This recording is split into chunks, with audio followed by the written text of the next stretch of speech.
उत्तर प्रदेश में योगी सरकार ने बुधवार यानी 21 मई को एक अखबार की कटिंग शेयर करते हुए ऐलान किया था कि सरकार 1,93,000 शिक्षक भर्तियां करेगी।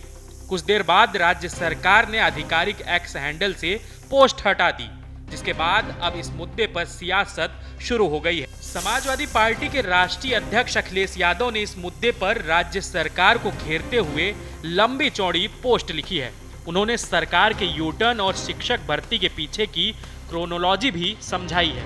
अखिलेश यादव ने लिखा कि 1,93,000 शिक्षक भर्तियों के जुमलाई विज्ञापन से जन्मा 2027 के चुनाव में भाजपा की हार का राजनीतिक गणित। मान लिया जाए कि एक पद के लिए कम से कम 75 अभ्यर्थी होते तो यह संख्या होती 1,44,75,000 और एक अभ्यर्थी के साथ यदि केवल उनके अभिभावक जोड़ लिए जाएं तो कुल मिलाकर 3 लोग इससे प्रभावित होंगे, अर्थात ये संख्या बैठेगी 4,34,25,000।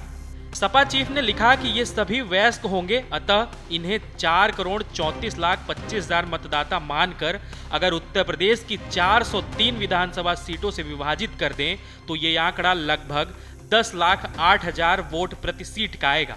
और अगर इनका आधा भी भाजपा का वोटर मान ले, चूंकि भाजपा 50% वोटर्स की जुमलाई बात करती आई है, तो लगभग 10,08,000 का आधा मतलब हर सीट पर 54,000 मतों का नुकसान भाजपा को होना तय है।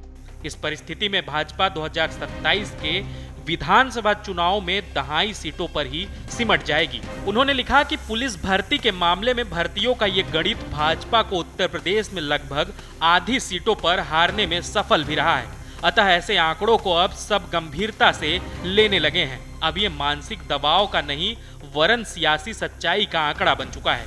अखिलेश यादव ने लिखा कि जैसे ही ये आंकड़ा प्रकाशित होगा और विधानसभा चुनाव लड़ने वाले भाजपाई प्रत्याशी के बीच जाएगा, वैसे ही उनका राजनीतिक गुणागणित टूटकर बिखर जाएगा और विधायक बनने का उनका सपना भी। इससे भाजपा में एक तरह से भगदड़ मच जाएगी। ऐसे में भाजपा को मतदाता ही नहीं बल्कि प्रत्याशियों के भी लाले पड़ जाएंगे। वैसे भी कुछ निम्नांकित उल्लेखनीय कारणों से भाजपा सरकार के विरोध में उत्तर प्रदेश की जनता पूरी तरह से आक्रोशित है और भाजपा को 2027 के चुनाव में पूरी तरह से हराने और हटाने के लिए पूरी तरह कमर कस के तैयार है। वहीं अखिलेश यादव ने आगे लिखा कि न जाने कितने मुद्दे हैं जो भाजपा के विरुद्ध जनता में आक्रोश का उबाल ला चुके हैं। उत्तर प्रदेश में लोकसभा की पराजय के बाद भाजपा का सारा सियासी समीकरण और सांप्रदायिक राजनीति का फॉर्मूला पहले ही फेल हो चुका है। विकास के नाम पर इन्होंने सपा सरकार के बने कामों के उद्घाटन मात्र किया है। ऐसे में भाजपा के भावी प्रत्याशियों के बीच संकट है कि वो जनता के बीच क्या मुंह लेकर जाएं। इसलिए उत्तर प्रदेश में भाजपा 2027 के चुनाव में अपनी हार मान चुकी है और जाने से पहले हर ठेके और काम में बस पैसा बटोरने में लगी है। इसलिए उत्तर प्रदेश ऐतिहासिक महाभ्रष्टाचार के दौर से गुजर रहा है। भाजपा की सामाजिक न्याय, भ्रष्टाचार, सांप्रदायिकता पर आधारित समाज को लड़ाने वाली बेहद कमजोर हो चुकी दरारवादी, विभाजनवादी, नकारात्मक राजनीति के मुकाबले सामाजिक न्याय के राज्य की स्थापना का महालक्ष्य लेकर चलने वाली समता, समानवादी, सौहार्द और सकारात्मक पीडीए राजनीति का युग आ चुका है। 90% पीड़ित जनता जाग चुकी है, अपनी पीडीए सरकार बनाने के लिए कटिबद्ध भी है और प्रतिबद्ध भी। वहीं यूपी सरकार के प्रवक्ता ने बताया कि राज्य में शिक्षकों की भर्ती की प्रक्रिया लगातार जारी है। पिछले 3 सालों में 5,856 सरकारी टीचर भर्ती किए गए हैं।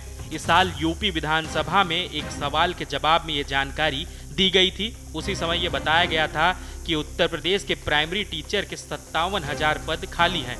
यूपी सरकार की तरफ से ये बताया गया है कि शिक्षा मित्रों को जोड़कर टीचर और स्टूडेंट का अनुपात 22:1 का ये आंकड़ा मानक के आसपास है।